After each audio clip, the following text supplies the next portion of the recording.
My name is Ashley, and this is Let's Talk Dispatch. I do. You're gonna do it. Do it really well. And I believe the world needs more dispatchers. Around in the mud, blood, and beer. Years that I'm not working 4th of July.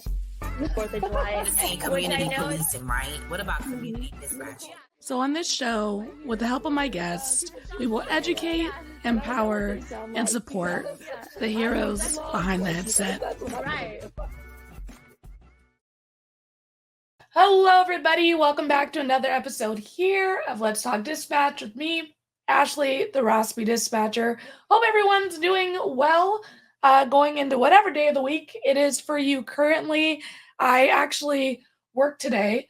Excuse me. I worked some overtime the last 2 days, and it was daytime, overtime, and I just, I'm switching to, of course, right when I start hitting record, my voice just goes crazy. I'm switching to day shift for 4 months because we sign up every 4 months. And yeah, I'm already regretting it. And that's only because I worked at overtime in the day shift hours this week. And day shifters out there, man, I do not know how you do it, how you get up at these hours that no one, I repeat, no one should be awake for, drive to work, answer these calls during the day. Daytime calls are so different than nighttime calls. So for anyone who is doing a shift change that they don't like or prefer, or got stuck on a shift they would rather switch, I'm here for you. I'm thinking about you, and I wish you well. And I get it. I'm about to go through that process literally in 2 weeks. So for everyone who's trying to survive these shifts, just hang on in there. All right, before we get to today's guests, let's hear a word from our sponsors. Today's episode of Let's Talk Dispatch is proudly sponsored by Prepared. Their mission is to be public safety's most assistive technology. Revolutionizing how we handle emergencies, Prepared is dedicated to saving more lives and making our communities safer. Learn more about how Prepared is transforming emergency response at prepared911.com.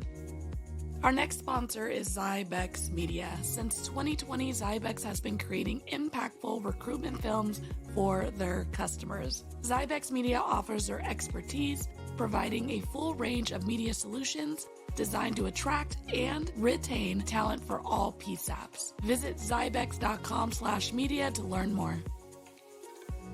These partnerships help us continue to spread the message that the world needs more dispatchers. Interested in partnering with us? Head to theraspydispatcher.com.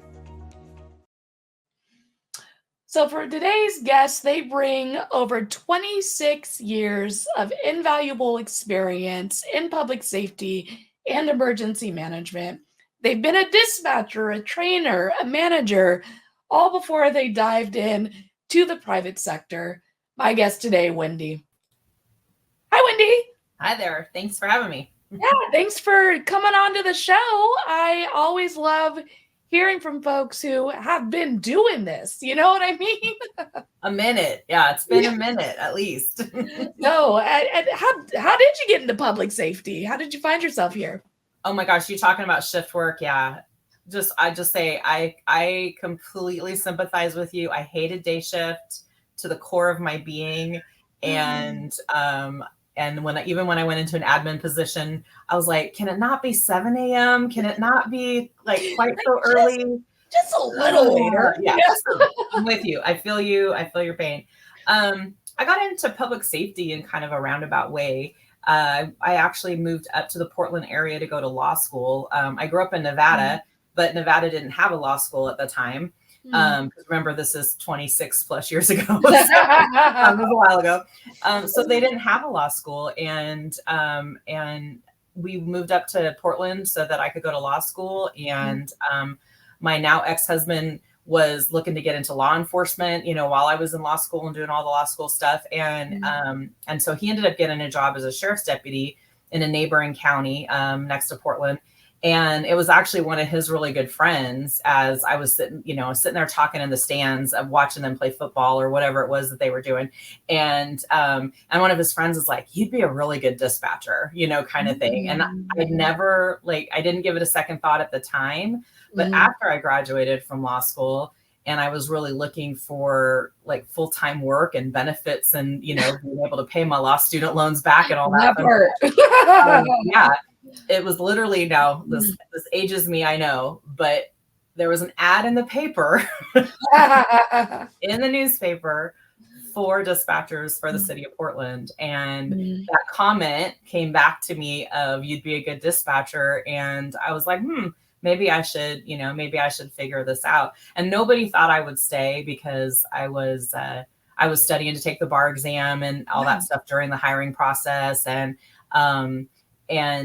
then I actually got the results while I was in academy, and we couldn't take any time off. And so what happens is they frequently will short people a few points of passing, and then you go down and you challenge it, and you have to find the points and tell them where they should have given you the points in your score.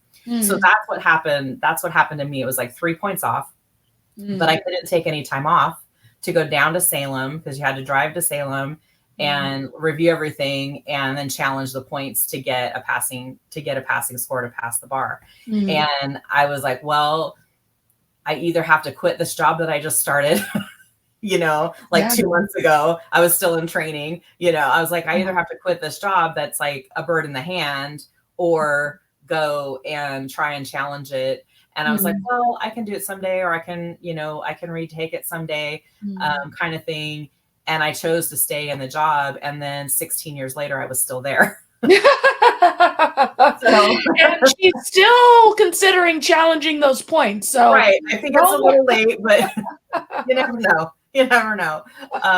So yeah, life takes you in crazy directions. And it was always a thought, it was there, in the back of my mind again, of I could go retake it, or, I could do it if that's the path I chose. But I ended up, and I think a lot of people who end up in public safety, and specifically in dispatching, it's kind of once it gets under your skin, it's hard to walk away from. Yeah. I mean, it's such an interesting background to have. I mean, you didn't practice, obviously, but just that knowledge base, where you're actually telling people this is civil, I got some knowledge behind this. Do you think that what you learned in your studies has influenced the way you think about law enforcement, the way you think about how we handle these things kind of on the front end of people's experience, right? By the time you get a lawyer, the thing happened. Right. It's a little late. We're already talking to the dispatcher, but did that influence your thinking about the way we do things? Or I think so, because I think in several ways. One is, one of the main things when you're in law school is they're teaching you to think of things from multiple points of view. And so even though you may have your own inclination about what the truth is, or about how, a particular event happened, frequently when you're in law school, you are assigned to argue the other side. And so you have to be able to kind of think about things on both sides and balance. So I think in a lot of ways that taught me to be very objective and not automatically put my own spin on things. So I think that was really helpful, especially with, a lot of things that could be frustrating, or push your buttons, or, your trigger points and things and calls that happen, and that ability to kind of stay neutral and just listen to the whole story before you kind of evaluate. I think that was super helpful. The other thing that was helpful was that when I decided to start teaching or coaching and all that, I actually got certified to teach some of the state classes for law, for public safety. So that actually gave me an outlet of something else that I could do. And so I taught a lot of the law classes for several years. Very cool. Yeah. For academies and stuff. So that helped me with that. And that was certainly a lot of fun. I enjoyed teaching. Law classes, I'm not gonna lie, are pretty boring, but they're boring. But but I had a lot of fun teaching classes, and that really got me into like the coaching and teaching world, and kind of in my trajectory of my career, because I don't think I necessarily would have done it as much as I did or as early on if I hadn't had that background. Yeah. Oh, it's very cool. And I mean, going into like when you were just getting started, obviously, you know, you had a friend who was like, yeah, you'd be a great dispatcher. And you kind of have this law, you're into that stuff. And then you get into dispatching. What was that like? Was it like a complete and total like shift? You're like, what the heck was I doing? Or, you know, obviously you've stayed for a long time, but what was that first initial like entry into this line of work like? Yeah, I'm not gonna lie, I had no idea what I was getting into. The very first sit along I did was on my first day in class. So I literally had really no real clue as to what was going to happen. So it was definitely a culture shock. But I was back initially, I'm back in education mode, which was my jam at the time. You know, like I knew how to study. I knew how to memorize things, you know, things that you got to remember, things were far less computerized back then. So we had Thomas Brothers maps, and we had geography drills, and we memorized 100 blocks, and we had to write out police districts on a blank map. And, you know, but that was all kind of stuff that I was like, oh, I can do this, because I'm in, you know, I was coming fresh off a learning mode. And I thought, oh, I've survived law school. What could be harder? Let me tell you, dispatch training is harder. Let me tell you, because by the time I was such an interesting concept. Like there is no training like dispatch. It's just it's wild.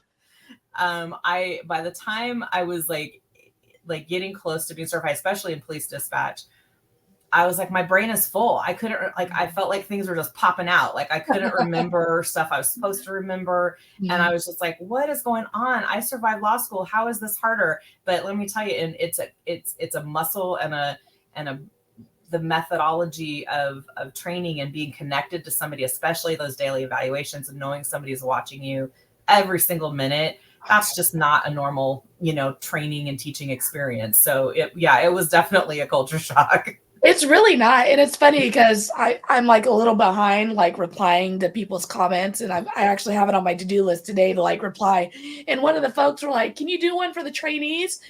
And like trainees, the world you live in for that 6, 8, 12 month, however long your training process is, it is so unique to dispatch. Like I've had quite a few jobs, I would say, and I am someone who receives feedback well. And the amount of feedback you get in dispatch training is like unhealthy. It's like it does not make anyone feel good, because there's always something you could do better. Even and now, you're not prepared for it, because like I said, in what world have you gotten that much feedback? Minutes, like every minute.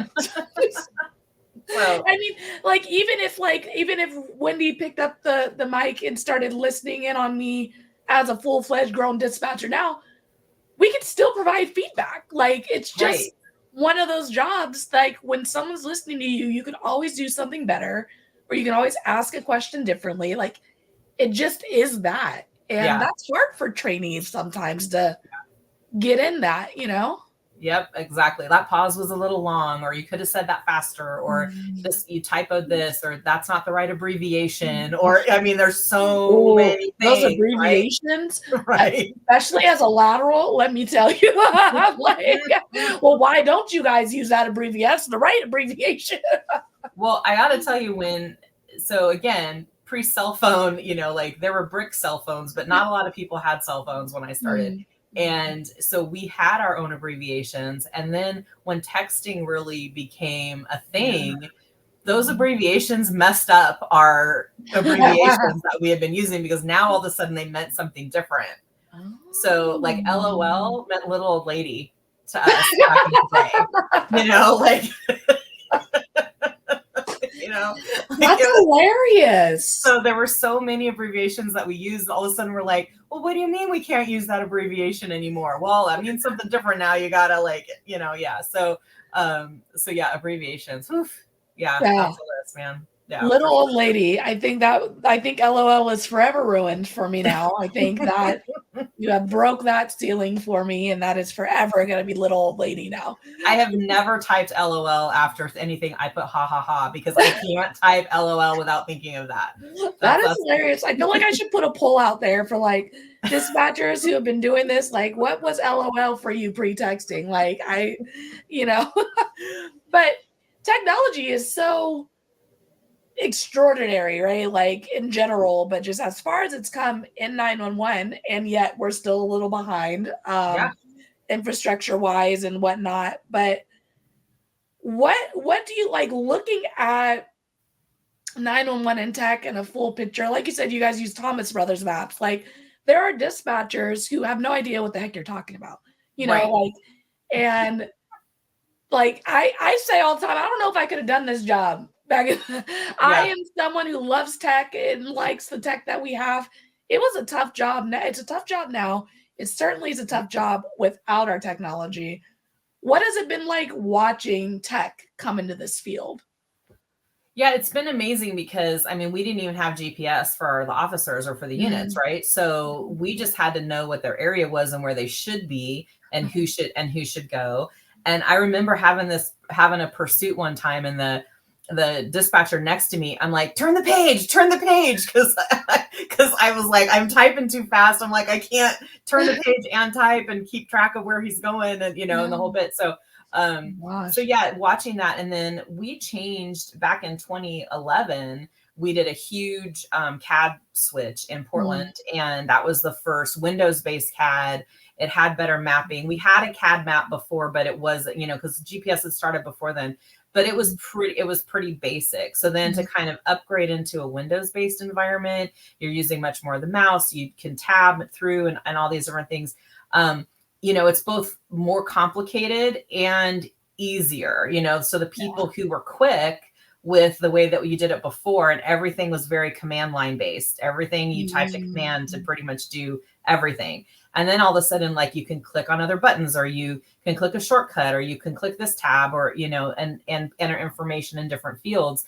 That was a rough change for the people who've been doing it a long time in a different way to switch to a Windows environment. But the new people coming in, it was just like water, and it was great, and they loved it. So I watched that take place, but watching Annie Alley improve, watching actual locations get better, and not, and be like, yeah, it's a phase 1 cell phone call, so we still really have no clue where this person is, So all of those things, I mean, that's amazing to me that we're finally getting to a place. Like you said, 911 is still a little behind the times in a lot of those things, and especially certain agencies that haven't kept up with some of the technology that's out there. And being able to find people faster has just been amazing. I mean, that's a game changer. You're not trying to call them back and be like, what corner are you on? Describe what's around you, because they can't find you. And we're still trying to see where you are. And it's like, oh, you're in Northeast, not Southeast. Great. Okay. We got to send you somebody else, like that whole thing. Whereas all this technology with the better locations is just amazing.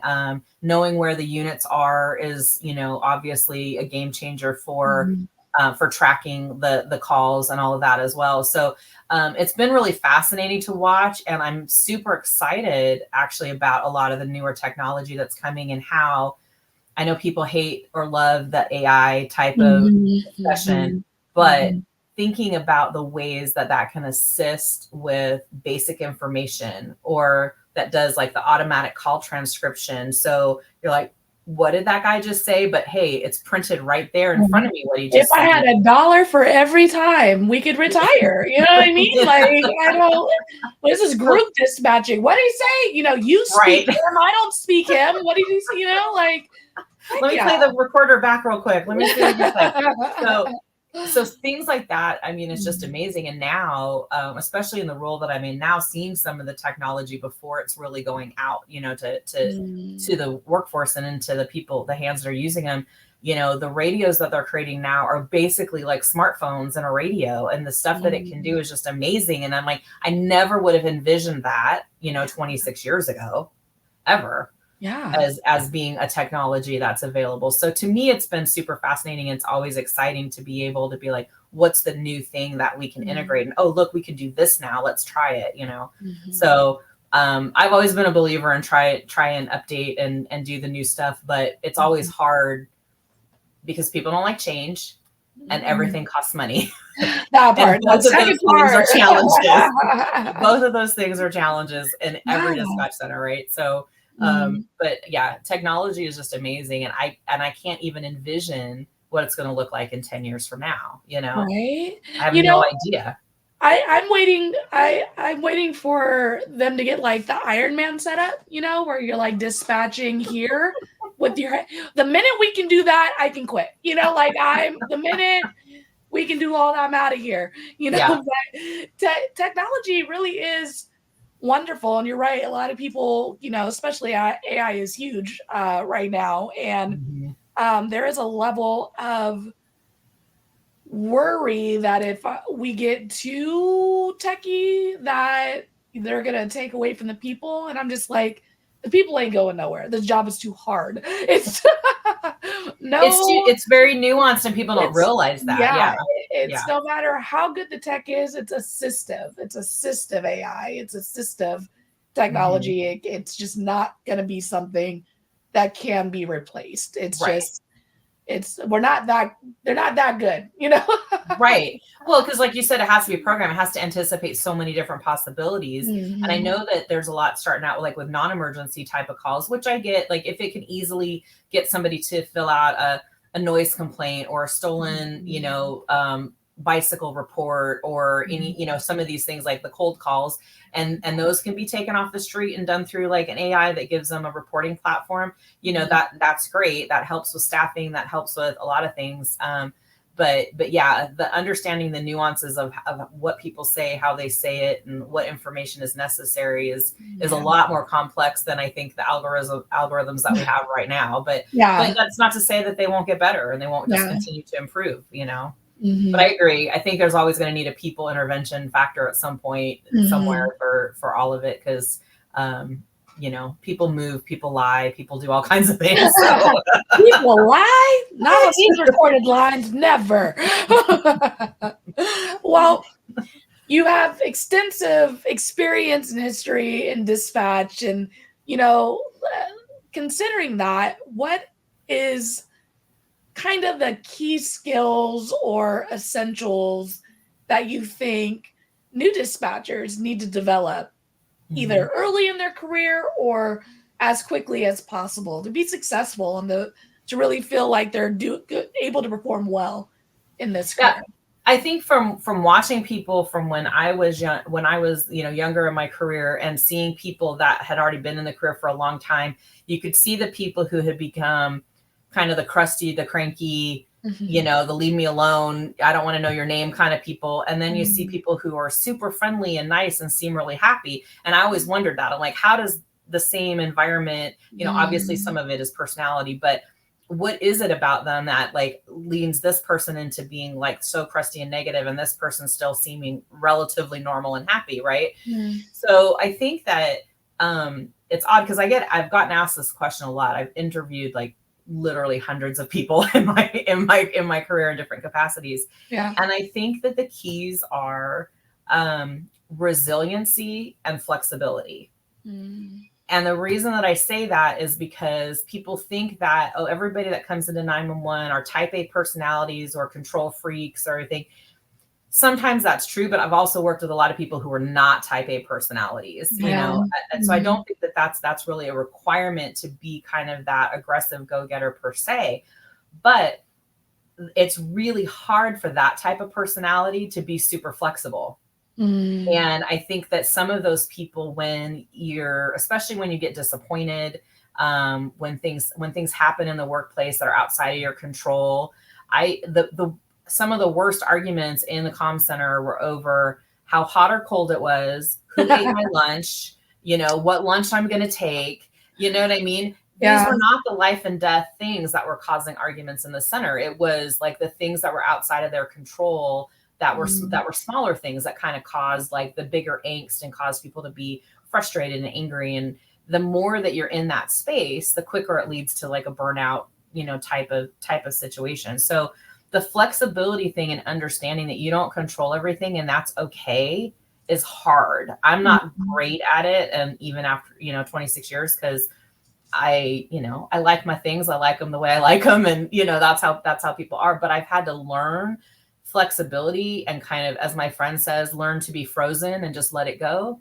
Just let it go. And why be angry about it? And that's not always easy. And that's kind of leads into that resilience factor.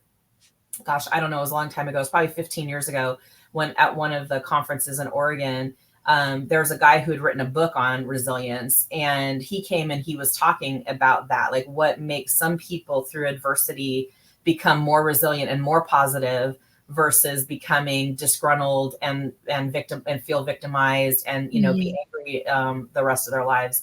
And it's perception. It's how you take in the information and then what you do with that. Because we all get disappointed. We all get frustrated. We all have that caller who we want to like wrangle their neck. We all have that coworker who are like, can I just not sit by this person today? You know what I mean? Like we all have that happen. So how do you bounce back from that and not let a 5-minute or a 2-minute or a 30-second interaction ruin your entire day?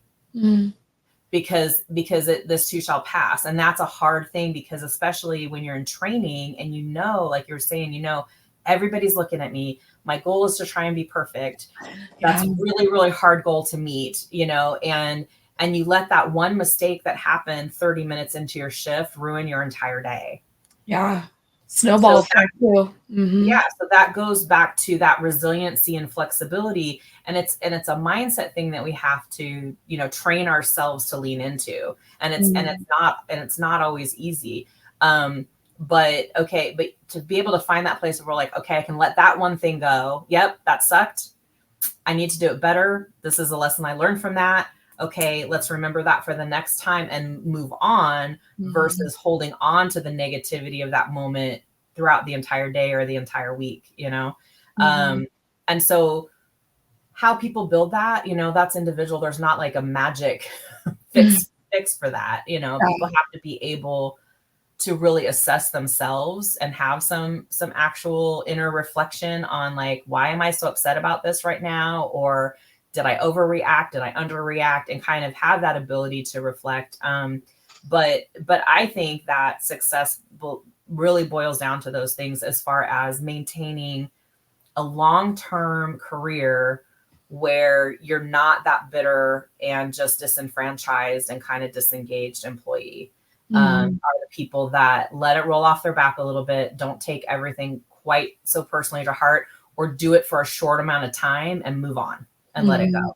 So, I mean, that's what I try and tell people, which I know that they want something that's more simple, that's easier to enact. Yeah. But I really think from my observations, it kind of boils down to those two things.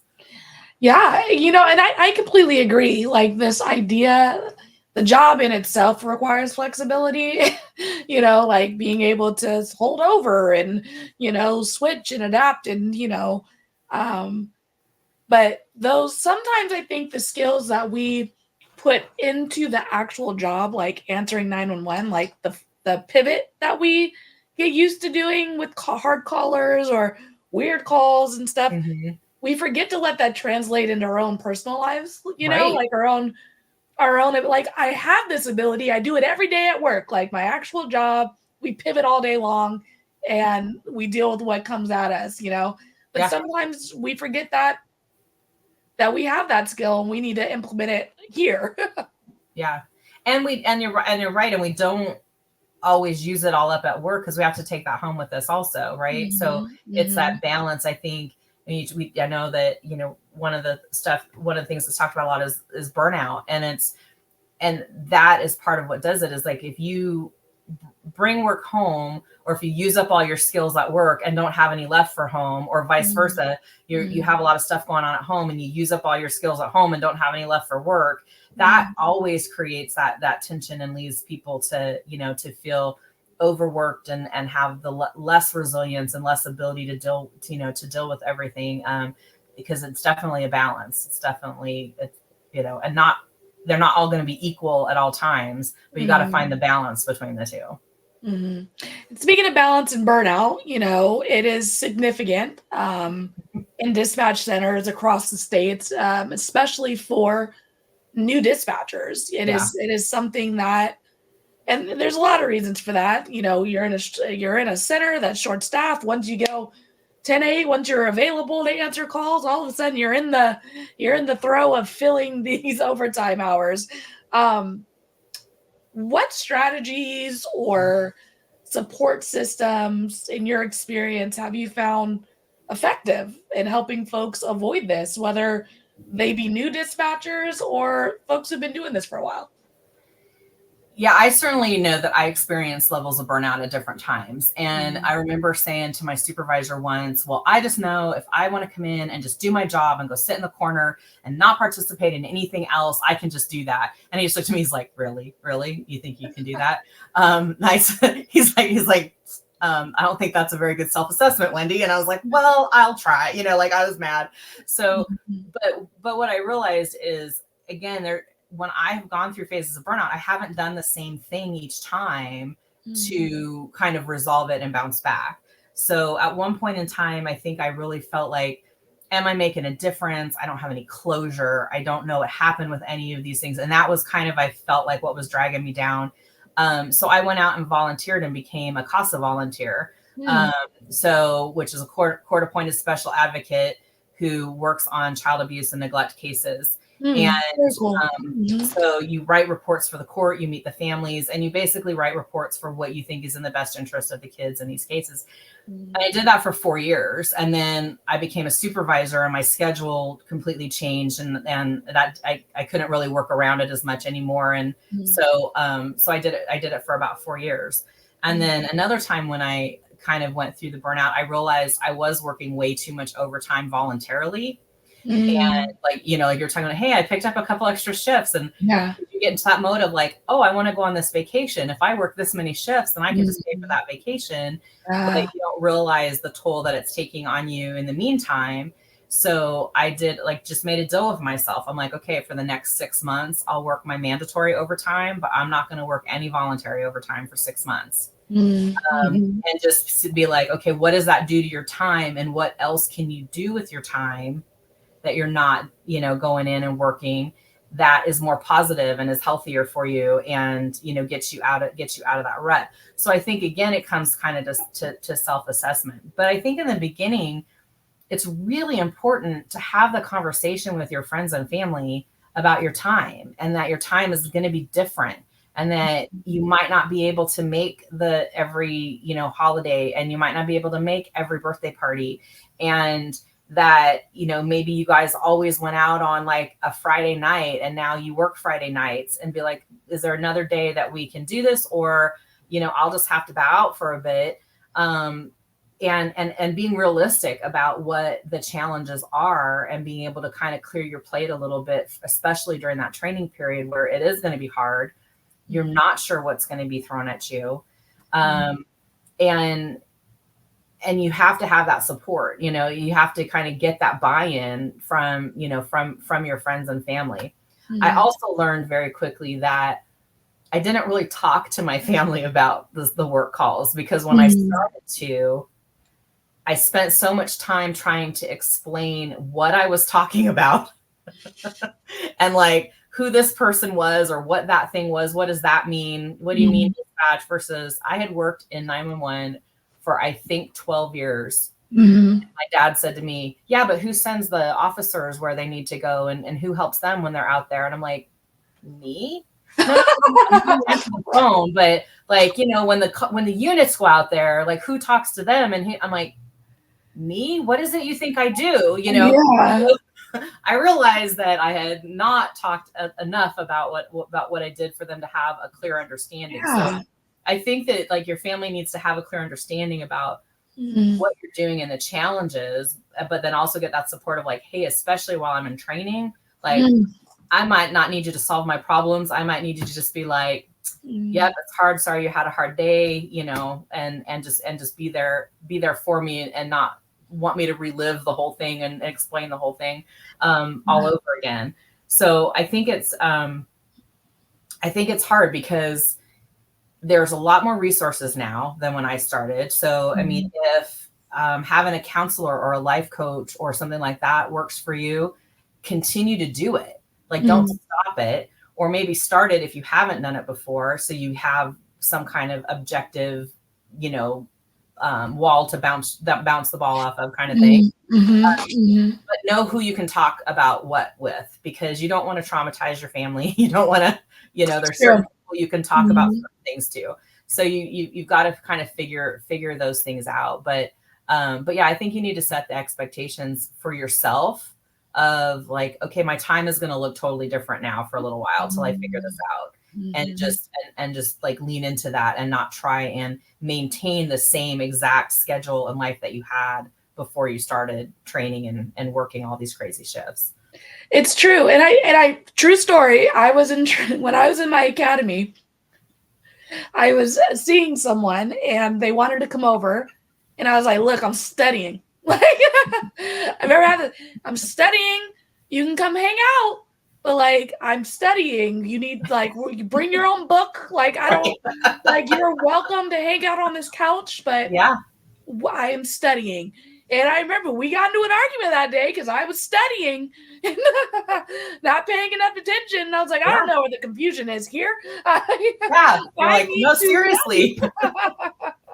But yeah, and it is hard because, again, like you're saying, it's not kind of a normal training type of environment. It's not a normal job that people can automatically relate to. There's so much jargon. There's so much stuff, you know, that it's hard. And you spend so much time teaching all of that stuff to somebody just so they can understand what you're talking about. It becomes exhausting. So yeah, it's definitely a challenge. But yeah, we had somebody that happened to, and her boyfriend like wasn't letting her study, and she was staying up late, and then she wasn't gonna have sleep, and she was literally falling asleep in class.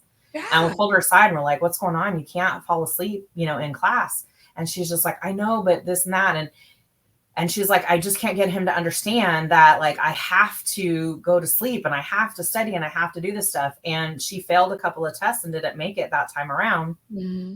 But she reapplied later on, and her situation had changed. She wasn't. Hey, look, he got me this job. Yeah, her situation had changed, and she came back, and she succeeded. You know, she made it through because, but she recognized, like, hey, no, that is something I wanted to do, and this is what caused me to kind of fail the first time. I'm going to make a change and come back and be successful, and she did. Yeah.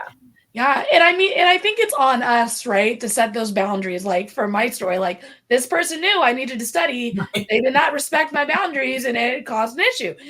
We can't expect our family to understand if we don't tell them about it. Right. You know, like, why don't you understand I have to study? And they're like, what do you mean? I didn't even know you took tests. You got the job already. Like, what? Yeah. So we have to take a little responsibility in communicating clearly, you know, what to expect during this really interesting time in your career that is academy and training. It's just a unique beast that you need your support system to get it, or at least get it enough that they want to support you through it in the best way they can. Exactly. So yeah, no, that I'm burnt out just thinking about it. I know. But I mean, you've moved on to the private sector, and you've kind of grown through dispatch, I would say, you know, from pre-law to private sector. And, you know, kind of looking back at your career, and is there anything you wish you would have known sooner, whether it be like a supervisor aspect or even just like a frontline aspect that you would tell tell yourself to consider, to think about, to be aware of as you move through your career? Yeah, I think the like I said, the concept of perfection, and I'm a little bit of a perfectionist by nature, but and I'm a rule follower. And so when other people don't follow rules, then I'd be like, oh, maybe you're wrong. Like that caused me stress. So to learn a little bit earlier, like to not let those things bother you and not let those things, like affect you. Certainly could have helped to know that it's okay to be told no, that doesn't, it's not the end of the world. It doesn't mean that you're not going to get selected the next time, or that that there's anything wrong with you, or with you as a person. And I think that for somebody to just have told me, like, while I was in training, like, no, this isn't easy. Like, nobody actually thinks this is easy. And so the fact that you think it is hard is okay, because guess what? It's hard, And I think that kind of started because the whole concept of, critical incident stress management and peer support, when it was really up and coming, was probably just a few years after I got hired. And so then once we started talking about doing peer support and talking to people and some of the things with doing debriefings and, things like that became more common. I think that really helped because, when I first started, it was take a call and then take the next call. And it didn't matter what the call was, take the next call. There's another call holding, take it, so you didn't necessarily feel comfortable with taking the breaks in between. I remember taking a call once and I literally got off the call and I turned around and looked at everybody like, how can you all just be sitting here acting normal? Because that was like the most horrendous call. And then I realized like everybody else is doing their thing and they have no idea what call I just took. And I'm like, oh, there's a call holding. I guess I'll take the next call. And so I think that people are better at looking out for each other and understanding that like peer support is really needed in the workplace. And that it's good to reach out to others. I think we are a little bit more caring workplace than maybe, back in the day when, I'm not going to lie, there was a coach that like would flick their trainee with a wrapping paper roll on the head. Like some of the stuff back in the day. And so I think that, that as that shifts, I think that becomes easier. But yeah, I just wish that like early on, I'd had a little bit better sense of, it's okay to not know everything as long as you know where to find it. And it's okay to ask for help. It's okay to ask others. Nobody expects you to know every single bit of information that has been jammed into your head during this training period and retain all of it, that part. So like, you learned it once, or, that was in that book that we talked about, or we had that one class, but that it's okay to ask and like use your resources and use your coworkers to help, you don't have to do it all by yourself. It's true. I mean, it is one of those things, like it really takes a village. I lean on my people, my coworkers, my shift mates, like daily for so many things. Just because, you never know like what you're going to need assistance with, what you remember, what they remember, what's the thing code we type here in this random NCIC mass that I never use, like it's just, we can't know everything in here. I mean, it's just not possible.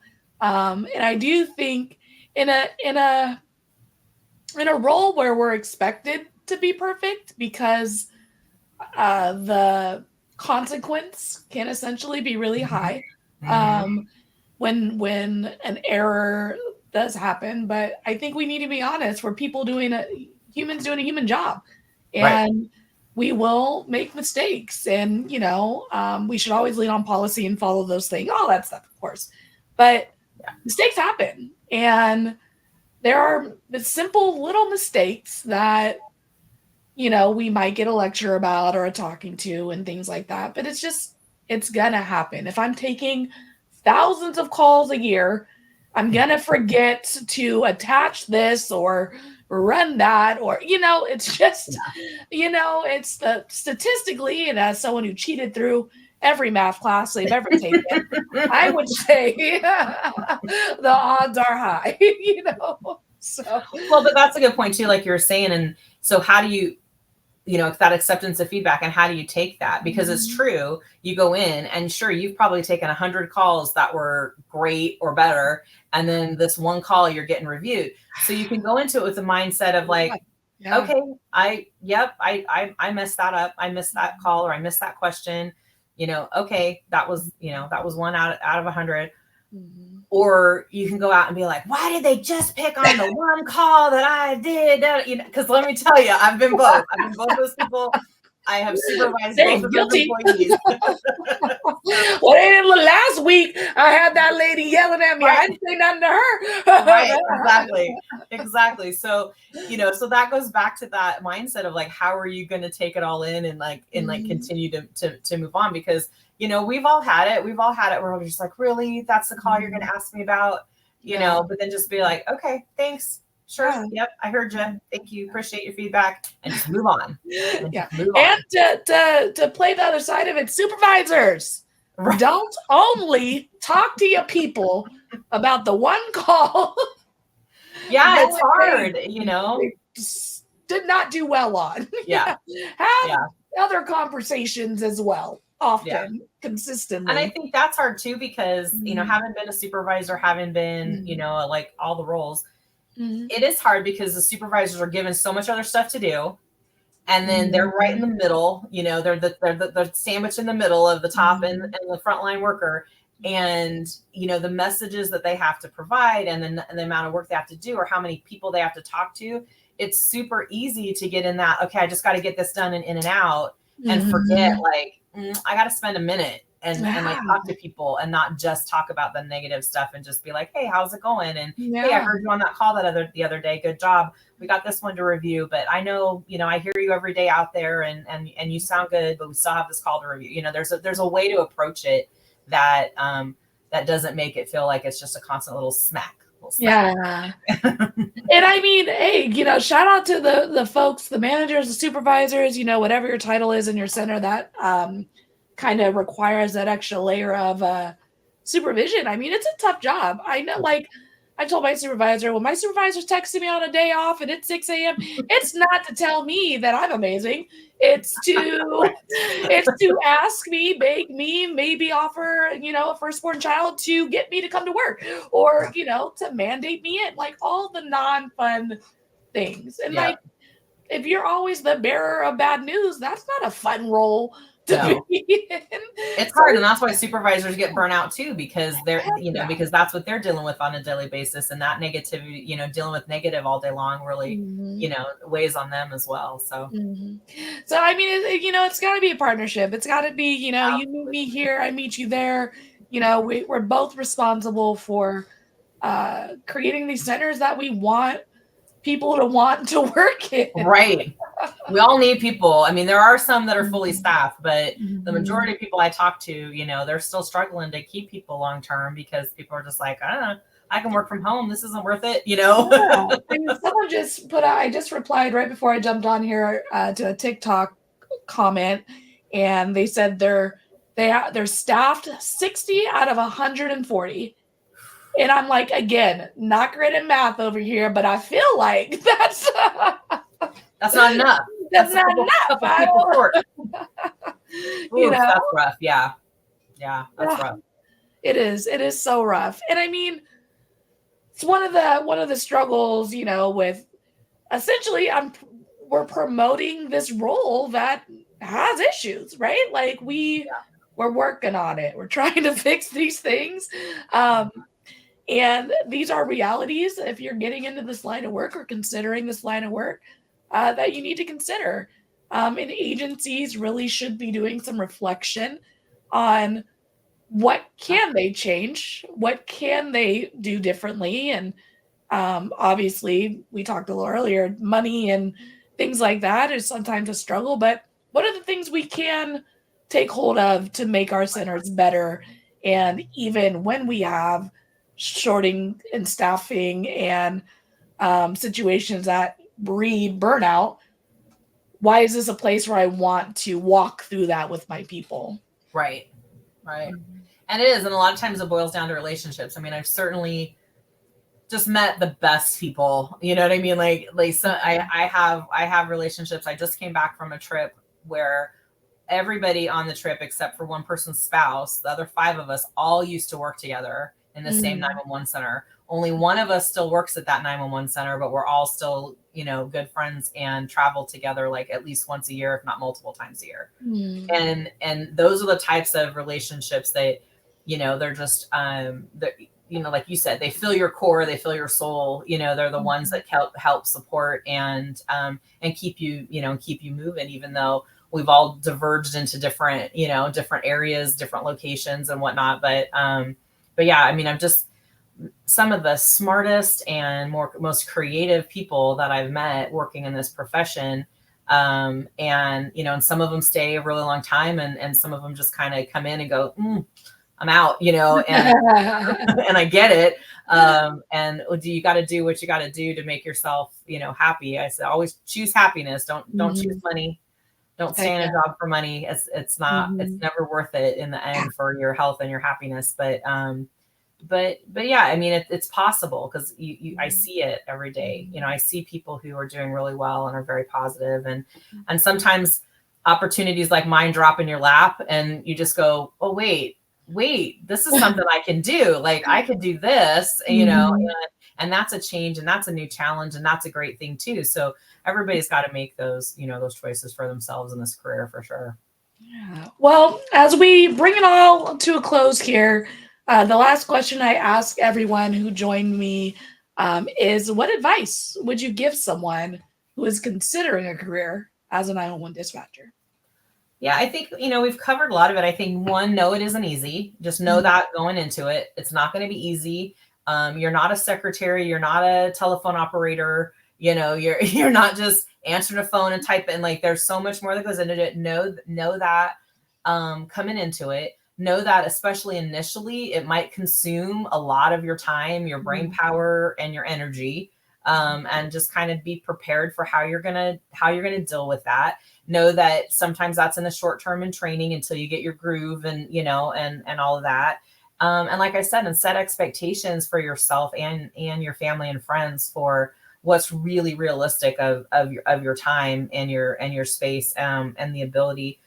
Understand what resources you have for discussion, for feedback, for whatever, even if it's just venting. Who's the person that you can vent to and they're just gonna let you vent versus try and address every single issue that you came up with a solution that you don't want to hear, right? Because sometimes you don't want to hear the solutions, sometimes you just need to vent. So like kind of know, build that little support system for yourself of who are those people that you can vent to, who are the people that you need to like brainstorm and problem solve with, who can give you good advice for when you're feeling a certain way on a certain day, that kind of stuff.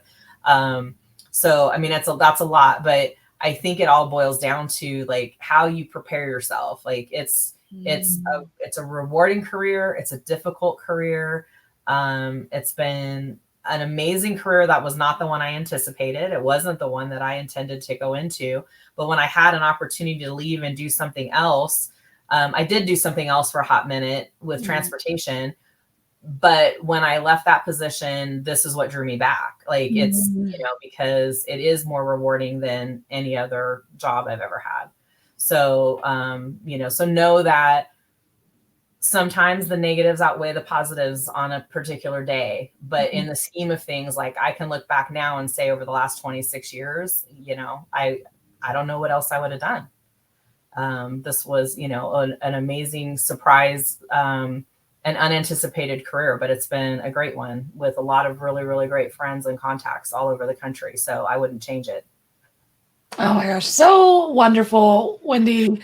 Thank you so much for coming on to the show and sharing your experience and your wisdom. And I feel like you should go get your degree exam bar. Go past the bar. Go take a new bar exam somewhere. Just do it. There might be a free weekend you have where you just go do it. And then you're like, oh, maybe I can do that too. Yeah, you're like, it's never too late. No. Right, it's never too late. I feel like you did the hard part already. So maybe, I don't know, does it expire? Like how does the bar exam work? No, I would have to do probably, I'm in a different state now, so it might change, but no, I got my retirement plan working right now. And so that's when it's no one actually what dispatcher actually retires, so I know. maybe there's a law firm coming in the future. What's funny is the person that had my position before, that's actually what he did. Is his friend is a partner in a law firm, and actually he went to go work for him in a law firm. So that's funny you say that, but I'm good for right now. You never know. Never say never. Oh man, Wendy, thank you so much. I truly appreciate all the years and all the advice, and I'm sure lots of folks are going to learn lots from this episode. So thank you again. Thank you so much. I appreciate it, and it's very easy to come and chat with you. So thank you. Awesome. I'll be right back with you. All right, everybody, another amazing episode here on Let's Talk Dispatch. Really and truly, I feel like everyone that I've talked to who kind of get into work as a 911 dispatcher didn't anticipate it, didn't expect it. And honestly, you can do anything at any time, at any point in your life. So if you're pivoting and entering dispatch, or if you're ready to pivot out of dispatch, you can always try something new and do something different. And one thing for sure, in my opinion, and I'm sure Wendy would agree, is that once you're a dispatcher, you are prepared to deal with anything in life and professional roles. It just creates an environment where you're ready to respond and react and pivot. So if you're out there listening and you're pivoting into dispatch or considering pivoting out of it, do what makes you happy, and do whatever is going to be best for you in the long run, because the world needs more dispatchers, but we need more happy dispatchers. So definitely consider all those things, whether you're coming in or heading out. Until next time, everybody, stay raspy. Thank you for listening to Let's Talk Dispatch podcast. Don't forget to hit that subscribe button. You can find us wherever you listen to podcasts, including Apple Podcasts and Spotify. If you're interested in becoming a guest on the show, or maybe even submitting your own story, you can do all that and more at theraspydispatcher.com. Until next time, stay raspy.